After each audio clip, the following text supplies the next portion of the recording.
The truth of the share market channel में आपका स्वागत है। मैं भुवनेश अग्रवाल।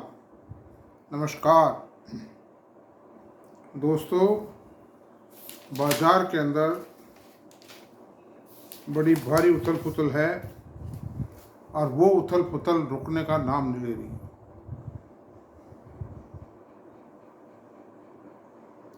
हर बार बाजार के लोग ये अनुमान लगाते हैं कि एफआईज की सेलिंग अब रुकेगी, अब कम पड़ गई है, लेकिन ले दे के उसकी गति वही 2,500-3,500 करोड़ रुपए पर डे की है। और पिछले 4 सेशंस में पहले तो ऐसा होता था कि जितना माल एफआईज बेचते थे करीब करीब उतना माल डीआईज खरीद लेते थे, तो लिक्विडिटी मेंटेन थी बाजार की। अब पोजीशन क्या बनी है कि डीआईज ने भी थोड़ा हाथ खींचा है, और ये मैं समझता हूँ ये मान के खींचा है हाथ कि जब बाजार गिर रहा है और एफआईज गिराना चाह रहे हैं तो एक बार गिरा ही लेने दो इनको। गिरा देने से ही शेयर बाजार में इनकी सेलिंग बंद होगी, और ये बात सही है, मैं आपसे कह रहा हूँ। जिस आदमी में जितना जोर है, क्योंकि गिर गई तो ये बेचना बंद कर देंगे। आज भी इनको भारी भरकम प्रॉफिट है, इस कारण ही शेयर बाजार में माल बेचे चले जा रहे हैं।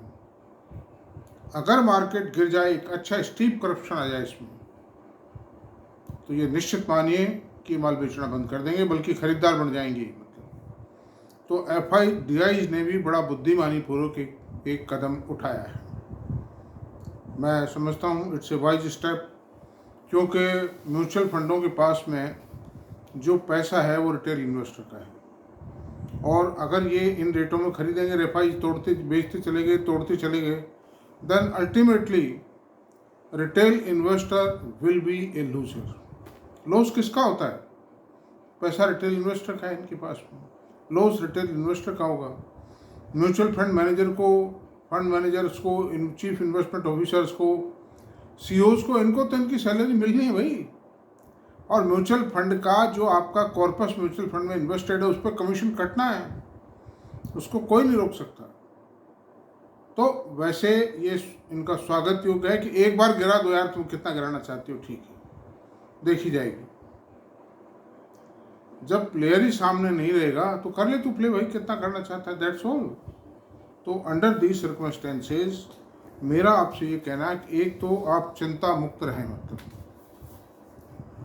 इस बाजार में करना क्या।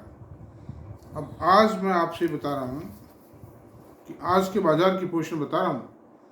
सेंसेक्स 984 पॉइंट गिरा है, और ये आखिरी 1 घंटे में ज़्यादा गिरा है इसको, वरना 600 से 500 पॉइंट माइनस रह गया था, कवर कर गया था हल्का सा, लेकिन आखिरी 1 घंटे में 984 पॉइंट सेंसेक्स गिरा, 324 पॉइंट निफ्टी गिरा, 1069 पॉइंट बैंक निफ्टी गिरा, जो कि मजबूत चल रहा था। और ये मजबूत ही है, वो तो इसी तरह से कि 3-4-5 दिन पहले एक दिन 1000 पॉइंट आईटी निफ्टी को गिरा दिया था, फिर 1000 चढ़ा भी दिया। तो बैंक निफ्टी चलेगा, चल रहा है, चलेगा, इसमें कोई संदेह की बात नहीं।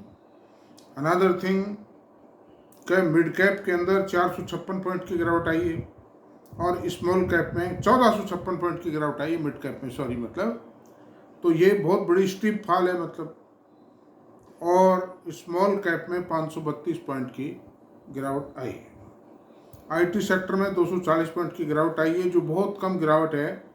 0.20 भी क्यों, 0.5% मान लीजिए, लेस देन करीब 0.55 की गिरावट आई। ये बड़ी नॉर्मल गिरावट है। जहाँ इतनी बड़ी गिरावट है थोड़ा मार्केट का सेंटीमेंट खराब हो जाता है, तो अंडर दीज सर्कमस्टेंसेज इस गिरावट को कोई गिरावट नहीं माना जा सकता। It is a routine trading course.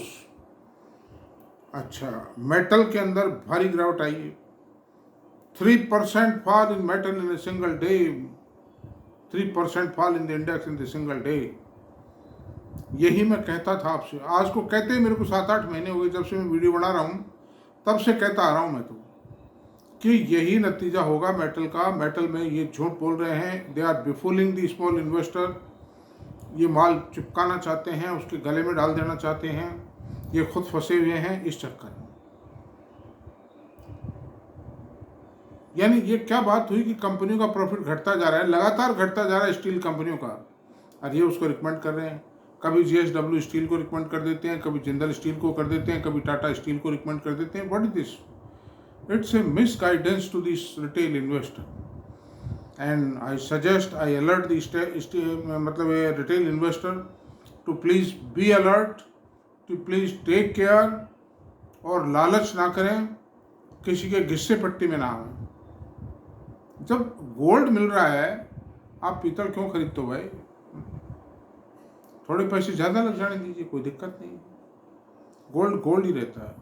तो ऐसी सूरत में मित्रों, मेरा आपसे यही सुझाव है कि आप प्लीज़ गोल्ड में लगाएं। गोल्ड का मतलब गोल्ड में नहीं, जो शेयर गोल्ड जैसे हैं, मंदी का जो मतलब है, और अभी लगाना बंद कर दें। 5, 7, 10 दिन गिरता है, गिर लेने दो, एक बार इसको बॉटम आ जाने दो, गिर लेने दो इस बाजार को।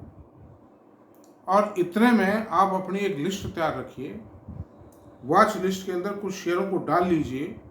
अच्छा, उससे पहले और आगे चर्चा करेंगे, उससे पहले यूएस मार्केट के संबंध में चर्चा कर लेते हैं। यूएस मार्केट की पोजीशन ये है कि विप्रो की ADR 1.01% गिरी हुई है, इन्फोसिस की ADR 0.66% गिरी हुई है। अभी शाम को, रात को मैं 8-10 बजे वीडियो बना रहा हूँ मतलब। और HDFC की ADR 0.69% गिरी हुई है। नेस्डैक 76 पॉइंट गिरा हुआ है, डो जोन्स 108 पॉइंट चढ़ा हुआ है, और S&P 500 2.31 पॉइंट चढ़ा हुआ है। एसेंचर का शेयर $6 चढ़ा हुआ है, 1.69% चढ़ा हुआ है। कितने गच्छे दिए हैं एसेंचर में, कितना ऊंचा नीचा किया है, अब जाके ये पुराने लेवल पे पाया, बड़ी मुश्किल से उठाया इसे। हालांकि ये इंडिया में लिस्टेड नहीं है, हम इसको खरीद नहीं सकते, और अमेरिका में भी नहीं खरीद सकते। That is a very difficult process, very difficult process दोस्तों। ऐसी सूरत में मैं एक ही बात कहूँगा कि IT is very very strong. और IT के अंदर कौन से शेयरों को खरीदा जाए? जो लार्ज कैप ITs हैं, like TCS, Infosys, HCL techno, Wipro को फिर भी विप्रो भी अब ठीक है, इसमें बोनस भी शामिल है, बहुत सस्ता पड़ेगा ये शेयर। और another thing, LTI Mindtree, L&T technology, Tata Elxsi और KPIT, इस तरह के शेयरों को खरीदारी कीजिए आप, जो ग्रोथ पाथ पर हैं और थोड़े ढीले हैं। अभी ग्रोथ धुआंधार चालू नहीं हुई तो हो जाएगी। मतलब ये इस IT इंडेक्स की जो चाल है और IT शेयरों की जो चाल है, ये स्पष्ट दिखा रही है कि इसमें करंट है, वरना इस बाजार के अंदर तो ये तो धराशायी और ज़्यादा कर देते इसको। But they are getting high volume of work, काम लगातार मिल रहा है इनको, काम का वॉल्यूम इनका बढ़ता चला जा रहा है, फ्रेश रिक्रूटमेंट्स करते चले जा रहे हैं, जैसी रिपोर्ट आ रही है, खबरें आ रही हैं। इसलिए कोई घबराने की जरूरत नहीं, थोड़ा बहुत गिरता है, पड़ता है, गिर पड़ लेने दीजिए, कोई चिंता की बात नहीं। अनदर थिंग, मैं आपको एक ही बात बताऊंगा कि मैंने करीब 100-150 शेयर अभी तक रिकमेंड कर चुका हूं।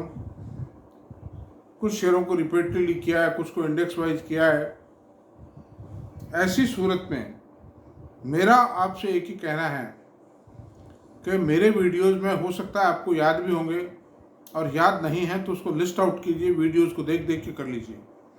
मेरा उद्देश्य ये रहा है हमेशा कि मैंने कोई चालू और कच्चे कलवे, जिसको मैं कहता हूँ कच्चे कलवे, वो मैंने रिकमेंड नहीं किए हैं। मतलब क्योंकि मुझे मालूम था कि ये जो तेजी की बहार है, ये जो कच्चे कलवों के अंदर, घटिया शेयरों के अंदर जो तेजी आई हुई है, ये तेजी टिकाऊ तेजी नहीं। ये तो ऑपरेटर्स ने सस्ते दामों पे खरीद लिए, हल्की फुल्की कोई वर्किंग भी बढ़ने की संभावना थी, उस धुआं में इनको ऊंचा खींच करके ठोक गए माल को, बचा कुछ और ठोक जाए, इनको कहाँ घाटा है।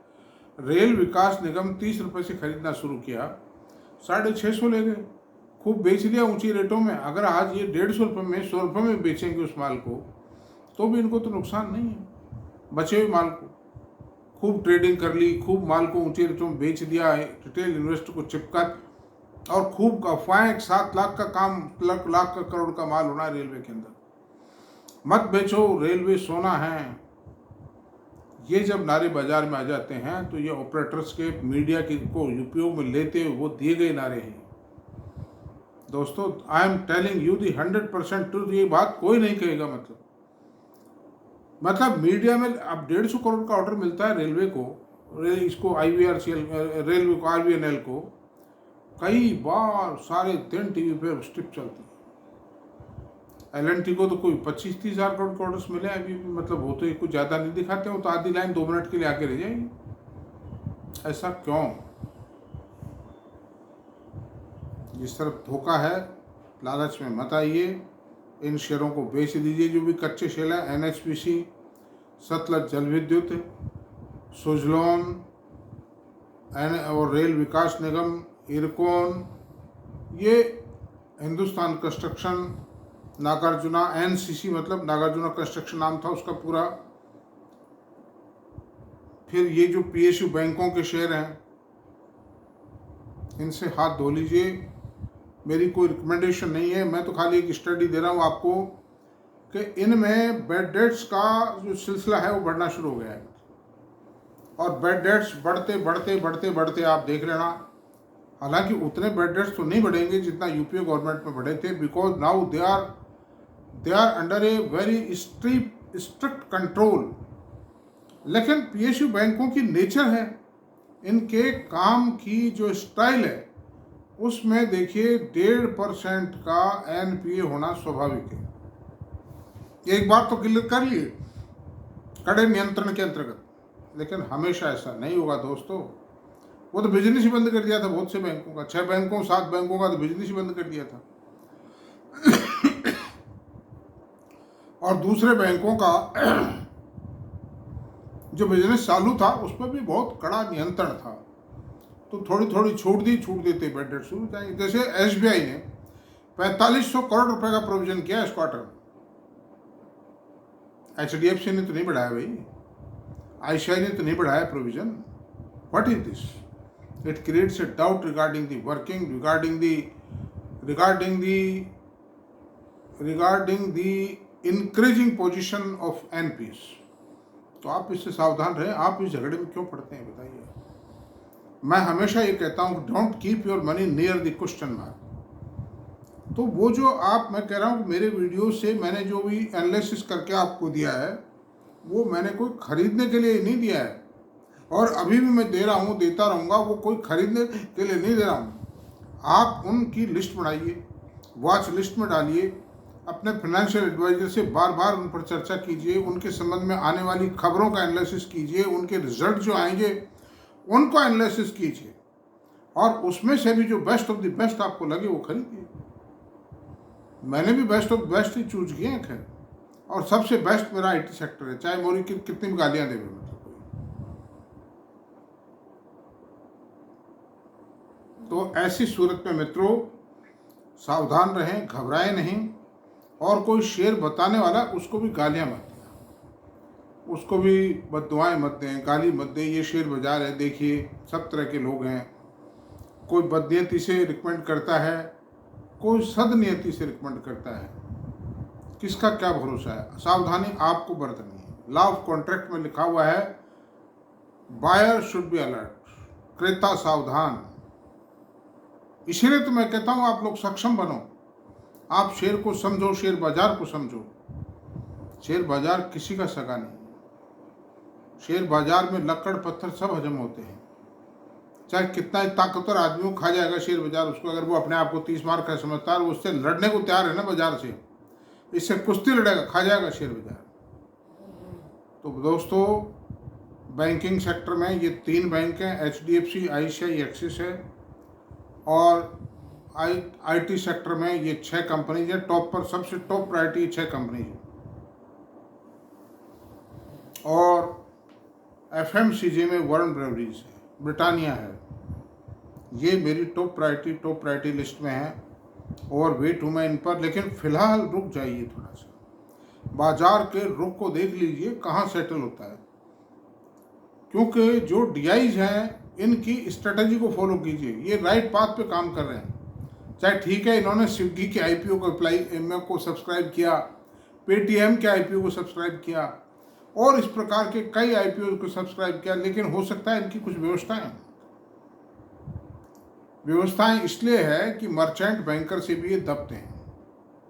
कारण क्या, और आईपीओज में इनको जो एंकर कोटे का अलॉटमेंट है ना, वो आगे और आईपीओज में नहीं देंगे, इस चक्कर में अप्लाई कर देते हैं, घाटा भी सहन कर लेते हैं। और ये इनकी कैलकुलेशन ये कि भाई 100 कमा के अगर 20 खोए तो 80 तो बचे हमारे मतलब। तो ठीक है, कई बातें हैं, कई जोड़ जुगाड़ हैं, आप लोग सावधान रहिए। लेकिन फंडामेंटली स्ट्रॉन्ग शेयरों के अंदर इन्वेस्टमेंट कीजिए और इस फूस से, ये जो कच्चे शेयर हैं इनसे मुक्ति पा लीजिए दोस्तों। लालच छोड़ करके सबसे बड़ी समझदारी यही है। वरना होता क्या है कि जब शोर तेज होता है और जब ढलने भी लगता है वो शेयर, यानी गिरने लगता है, मंदी आने लगती है, तब तक आदमी, थोड़ी बहुत मंदी आती है 25-30%, जब तक तो भरोसा ही नहीं करता है। क्या है, थोड़ा कमाया भी रहता है आदमी, लोगों ने कमाया भी है इस मंदी में, तो वो क्या होता है कि जोश में रहता है और वो ये कहता है नहीं ऐसा कैसे हो सकता है, सुजलॉन तो पावर का शेयर है, सुजलॉन विंड पावर इक्विपमेंट बनाता है, मतलब टरबाइन बनाता है, तो उस आत्मविश्वास में बढ़ जाता है। लेकिन उसकी बेसिक जो इनहेरेंट डिफेक्ट्स हैं, उन इनहेरेंट डिफेक्ट्स के ऊपर कोई विचार नहीं करता, ना वो किसी की मानता है, वो दीवाना रहता है। ये मेरा 42 साल का करियर है, मैं आपको गलत नहीं कह रहा हूँ। मैंने कई मंदियाँ देखी हैं, कई तेजियाँ देखी, और जब मंदी आती है, जब क्या कहेंगे, ये तो कंपनी खत्म हो जाएगी, ये तो साहब ऐसा हो जाएगा, साहब ये तो उड़ जाएगा। तो ठीक है, अब इतना ही है कि आप लोग बहुत सावधान रहें और मेंटेन करें। आज इस वीडियो को इतना रहने देते हैं। मैं भी दौरे पर हूँ इस समय, टूर पर, और मैंने पूरी कोशिश की है कि आपको बढ़िया से बढ़िया सलाह दूँ आज, मतलब सजेशन स्टडी दूँ आपको। तो अब अगर ये वीडियो आपको पसंद आया तो प्लीज़ सब्सक्राइब करें, लाइक करें, शेयर करें, कमेंट करें। Thank you very much.